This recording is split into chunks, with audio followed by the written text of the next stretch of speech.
protein-containing foods are found primarily in meat products like chicken, fish, steak, pork, but it's also found in things like eggs. It's found in dairy products, which would be cheeses, yogurts, cottage cheese. It's also found in soy protein and also some vegetarian protein blends. But the majority of protein does seem to come from meat-based sources.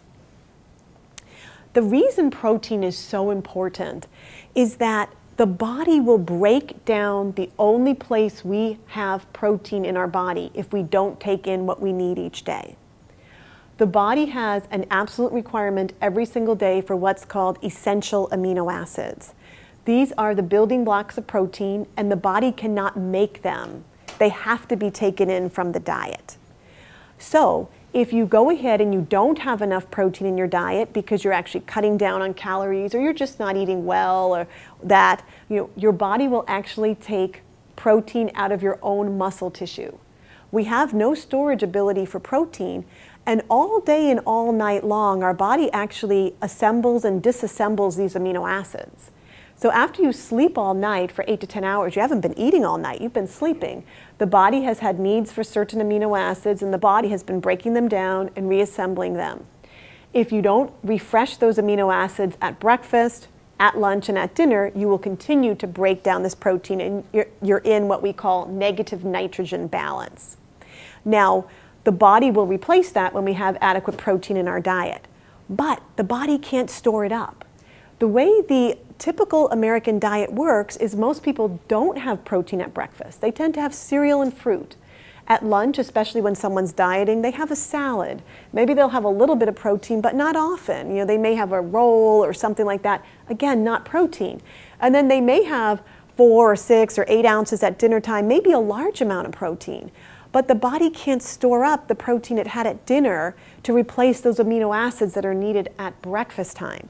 So the way the metabolism really works better to reverse this hormonal condition that's going on with this intense storage of fat and not moving sugar into cells properly is to give the body adequate lean protein, essentially every few hours, which is why we encourage our patients to have 3 meals and 2 or 3 snacks a day, but we really take a lot of care to make sure that those snacks and the meals contain enough protein. The body relies on protein for so many chemical pathways that the body can't live without it.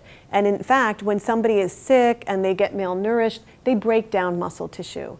Many people, when they diet without understanding this, will lose weight, but they break down muscle tissue, and the body will break down muscle tissue before it allows any fat to be lost. And this is one of the reasons we do a body composition in our practice. I think I have a picture of it. Yes.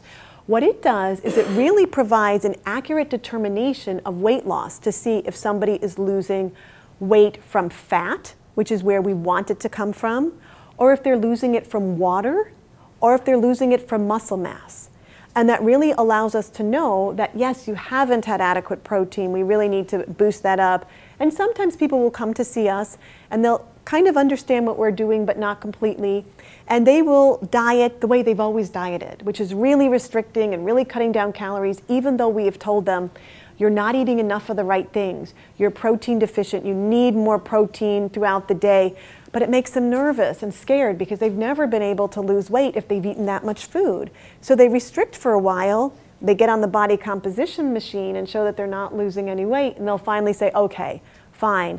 I lost water. I didn't lose fat. I'll do it your way. And then they'll go ahead and start eating the regular meals and the regular snacks, and the body will start allowing weight loss. This is what the body composition machine looks like.